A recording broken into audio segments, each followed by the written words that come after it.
Students, आज इस video में हम डिस्कस करेंगे एक टॉपिक रीजनिंग का, that is word classification. Now word classification बहुत ही इजी टॉपिक होता है, आपको कोई ज़्यादा ट्रिक्स एंड लॉजिक की ज़रूरत नहीं होती, just you require some common sense and general knowledge and you are done with this topic. बात जब आती है क्लासिफिकेशन की, तो क्लासिफिकेशन मतलब कि आपको ऑड वन आउट डिटरमिन करना होता है out of the given words.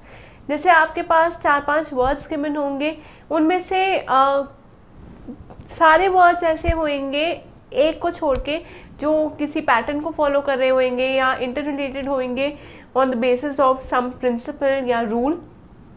हमने फाइंड आउट करना है कि वो एक कौन सा ऐसा वर्ड है जो बाकियों से अलग है या जो बाकियों की तरह उस रिलेशनशिप को सेटिस्फाई नहीं कर पा रहा, इसलिए that is the odd one out. तो जब भी हम क्लासिफिकेशन की बात करते हैं तो क्लासिफिकेशन का मतलब होता है कि हमें चूज करना है odd one out. Previous video of word classification में हमने पढ़ा था कि हमने चूज करना था ऑड वर्ड पेयर, लेकिन यहाँ पे वर्ड पेयर नहीं है। आज का हमारा टॉपिक है कि खाली हमने ऑड वर्ड को देखना है, उस ऑड वर्ड में से हमने बहुत सारे वर्ड्स में से उस ऑड वर्ड को हमने सिलेक्ट करना है। अब सिलेक्शन के बहुत सारे क्राइटेरियाज हो सकते हैं, जैसे आपके पास एग्जांपल्स आ सकते हैं कि all words are synonyms except one, या हो सकता है all countries except one, all rivers except one. तो वो एक्सेप्ट वन हमें फाइंड आउट करनी है कि वो एक्सेप्शन कहाँ पर है या वो एक्सेप्शन कौन से वर्ड पे है। अब ऑल कंट्रीज मतलब कि आपके पास 4 कंट्रीज है और एक उनमें से कैपिटल है, तो वो कैपिटल तो कंट्री नहीं हो सकती है, कैपिटल अलग होता है, कंट्री अलग होती है, तो हम उस कैपिटल को ऑड वन आउट डिक्लेयर कर देंगे। ऐसे करेंसीज हो सकती है, यंग वंस हो सकते हैं, जितने भी जनरल नॉलेज के आपके पास टॉपिक्स हैं, जैसे प्रेसिडेंट्स हो सकते हैं और एक चीफ मिनिस्टर दे दिया, एंडलेस टॉपिक्स बन सकते हैं ऐसे टाइप में। तो ज़्यादा से ज़्यादा क्वेश्चंस आप अटेम्प्ट कीजिए ताकि आपको अलग अलग कॉन्सेप्ट, अलग अलग टॉपिक्स समझ आ सके under the category of word classification. Word classification और word analogy, I think they are interrelated to one another. जो भी टॉपिक्स अब हमने वर्ड एनालॉजी में पढ़े हैं, सेम टॉपिक्स वर्ड क्लासिफिकेशन में भी आपसे पूछे जा सकते हैं।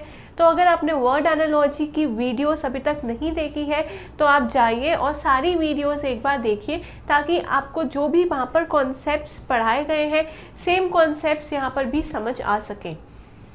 तो हम शुरू करते हैं वर्ड क्लासिफिकेशन के कुछ क्वेश्चंस को डिस्कस करना।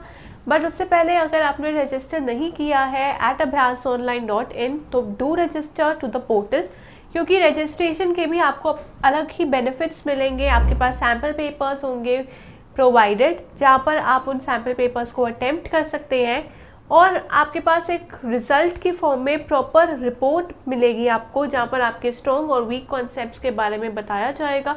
तो इससे आप अपने वीक कॉन्सेप्ट्स को और प्रैक्टिस करके स्ट्रॉन्ग बना सकते हैं, so that you can crack your competitive exams and score good and also become master of reasoning. तो हमारा की टू सक्सेस यही है कि हम ज़्यादा से ज़्यादा प्रैक्टिस करें। So do practice the questions and register to the portal. अब हम देखते हैं हमारा फर्स्ट क्वेश्चन इस टॉपिक का क्या है। Let's take a look. अब जैसे कि मैंने आपको कहा है कि हम जब भी वर्ड क्लासिफिकेशन के बारे में बात करते हैं तो हम किसी भी चीज़ को क्लासिफाई कर सकते हैं, चाहे वो ऑर्नामेंट्स हो, रिवर्स हो, कंट्री हो, करेंसी हो, एनिमल्स हो, प्रेसिडेंट्स हो, फ्लैग्स हो, कुछ भी जो भी हमारे जनरल नॉलेज का टॉपिक है, किसी भी चीज़ को हम पिक करके एग्जामिनर उसके बेसिस पे आपके पास वर्ड क्लासिफिकेशन के क्वेश्चंस दे सकते हैं। अब यहाँ पर है कि हमें ऑड एलिमेंट चूज करना है और हमारे पास 5 ऑप्शंस गिवन है। उन 5 ऑप्शंस में से 4 ऐसे ऑप्शंस हैं जो आपस में इंटर रिलेट कर रहे हैं या एक पैटर्न को फॉलो कर रहे हैं। एक ऐसा ऑप्शन है जो उनको कॉन्ट्रोडिक्ट कर रहा है या उस ग्रुप में नहीं हो पा रहा है फिट, हमें फाइंड आउट करना है वो कौन सा ऐसा ऑप्शन है या कौन सा ऐसा आई थिंक एलिमेंट है। सो रूबी, सफायर, डायमंड, मार्बल और जेड, इसमें से रूबी, सफायर, डायमंड और जेड जो है दोज आर आई कैन से स्टोन्स, वो ऐसे स्टोन्स हैं जो हमारे ज्वेलरीज में यूज़ होते हैं या जिनसे ऑर्नामेंट्स बनते हैं। लेकिन मार्बल एक ऐसा एलिमेंट है जो कि ऑर्नामेंट्स में तो यूज़ डेफिनेटली नहीं होता। मार्बल्स के बिल्डिंग्स बन सकती हैं, मार्बल्स के फ्लोर्स बन सकते हैं, मार्बल्स के भी बन जाते हैं, लेकिन वो है आर्टिफिशियल ज्वेलरीज। आर्टिफिशियल ज्वेलरीज में भी मार्बल्स का यूज़ हो सकता है। लेकिन जब हम बात करते हैं रूबी, सफायर, डायमंड और jade, they are the original stones जो बहुत ही प्रेशियस हैं और बहुत ज़्यादा एक्सपेंसिव होते हैं। तो मार्बल इन कैटेगरीज में नहीं आता है, ऐसी कैटेगरी में नहीं आ रहा, इसलिए marble is the odd one out. Marble क्यों नहीं है? क्योंकि it is not a precious stone, वो एक प्रेशियस स्टोन नहीं है, प्रेशियस एलिमेंट नहीं है जिससे हम ज्वेलरी बना सकते हैं, इसलिए marble is the odd one out. जैसे आप यहाँ पर देख सकते हो कि एग्जामिनर ने एक जनरल सा टॉपिक पिक किया और इस जनरल से टॉपिक्स में से आपके पास क्वेश्चंस अवेलेबल करा दिए। तो ऐसे ही कोई डेफिनेट यहाँ पर हमारे पास टॉपिक नहीं आ सकता है। जितनी ज़्यादा आपकी जनरल नॉलेज स्ट्रॉन्ग होगी उतनी ही ज़्यादा इजीली आप ये क्वेश्चंस क्रैक कर सकोगे। जैसे आपने यहाँ पर देखा है कि यहाँ पर कुछ भी रीजनिंग का है ही नहीं, रीजनिंग तो खाली बनाई है यहाँ पर कि ऑड वन आउट आपको सिलेक्ट करने के लिए, otherwise this is just a general knowledge topic. आपके पास अगर जनरल नॉलेज और कॉमन सेंस है और उस टॉपिक के रिगार्डिंग थोड़ी सी भी अवेयरनेस है तो हम ये क्वेश्चंस इजीली सॉल्व कर सकते हैं और इजी होते हैं ये क्वेश्चंस मार्क्स लाने के लिए। So do pay attention to such topics क्योंकि ये बहुत ही ज़्यादा आपको हेल्प करेंगे in order to score good. ये था हमारा फर्स्ट क्वेश्चन। आइए हम थोड़े और क्वेश्चंस डिस्कस करते हैं under the topic of word classification. तो अब हम अपने नेक्स्ट क्वेश्चन के पास चलते हैं। Next question is that you have to identify the odd element, और ऑड एलिमेंट्स में हमारे पास 5 ऑप्शंस गिवन है। 5 ऑप्शंस हैं engineer, architect, mason, mechanic and blacksmith. हमें फाइंड आउट करना है कि क्या लॉजिक है जिसकी वजह से ये वर्ड्स लिखे गए हैं और उन लॉजिक में से कौन सा एक ऐसा ऑप्शन है जो उस लॉजिक के ऊपर अप्लाई नहीं हो पा रहा है या वो कॉन्ट्रडिक्ट कर रहा है उस रिलेशनशिप को या एक पर्टिकुलर पैटर्न को। तो जब हम बात करते हैं इंजीनियर, आर्किटेक्ट, मेसन, मैकेनिक और ब्लैकस्मिथ की, तो एक चीज़ दिमाग में घूमती है कि इंजीनियर, आर्किटेक्ट एक जैसे ही हैं, राइट? Engineer, architect, mason. अब आर्किटेक्ट और मेसन दोनों में रिलेशनशिप क्या है कि आर्किटेक्ट भी बिल्डिंग्स बनाने में हमारी हेल्प करते हैं और मेसन भी हमारी बिल्डिंग्स बनाने में ही हेल्प करते हैं, राइट? ब्लैकस्मिथ भी ऐसा पर्सन है जो कंट्रीब्यूट करता है जब भी हम किसी भी बिल्डिंग चाहे वो फैक्ट्री हो, चाहे वो कंपनी हो, अपना घर हो, स्कूल हो, हॉस्पिटल, कोई भी बिल्डिंग हो, वहाँ पर कंट्रीब्यूट करते हैं। एंड सिमिलरली इंजीनियर्स भी उतनी ही हेल्प करते हैं।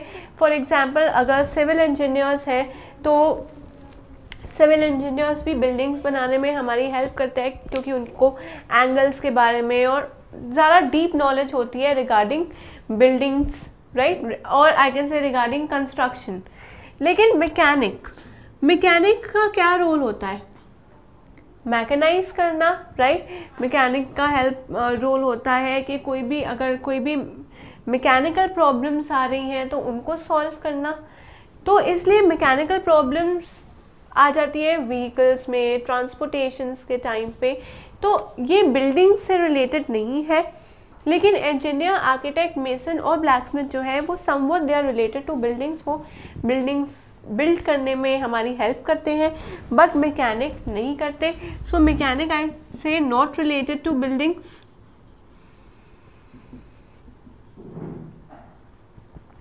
इसलिए मैं ये बोलूँगी कि मैकेनिक जो है वो ऑड वन आउट है। अब यहाँ पर आपने देख लिया कि पीपल की जो आई थिंक ऑक्यूपेशंस होती हैं या जो उनके प्रोफेशंस होते हैं उनके रिगार्डिंग भी हमसे वर्ड क्लासिफिकेशन के क्वेश्चंस पूछे जा सकते हैं। तो ऐसे ऐसे लॉजिक्स, ऐसे ऐसे टॉपिक्स इनके बारे में हम सोच भी नहीं सकते कि वो वर्ड क्लासिफिकेशन में कंसिडर कर सकते हैं, वो आ सकते हैं। तो जस्ट थिंग इज कि you have to just have a general awareness. जब भी हम रीजनिंग की बात करते हैं तो कुछ टॉपिक्स ऐसे हैं जिनमें जनरल अवेयरनेस की रिक्वायरमेंट होती है rather than your reasoning skills. तो दोनों ऐसा है ना कि एक पर्सन है, उस पर्सन को ऑलराउंडर होना चाहिए। ऐसा ही नहीं है that the person should be good in maths या रीजनिंग या इंग्लिश।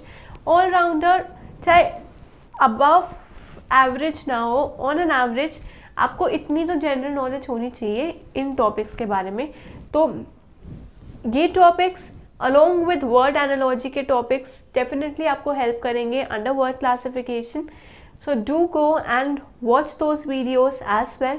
अगर आपने रजिस्टर नहीं किया है तो रजिस्टर कीजिए @abhyasonline.in ताकि आप हर कॉन्सेप्ट की डिटेल्स के बारे में पढ़ सकें और अच्छे से कॉन्सेप्ट को और समझ सकें, क्वेश्चन पेपर्स अटेम्प्ट करके, सैम्पल पेपर्स अटेम्प्ट करके, क्योंकि एज अ रिजल्ट आपके पास एक प्रॉपर रिपोर्ट जनरेट होगी जिसमें आपके वीक और स्ट्रॉन्ग पॉइंट्स बताए जाएंगे। So keep learning and keep practicing and do register at abhyasonline.in.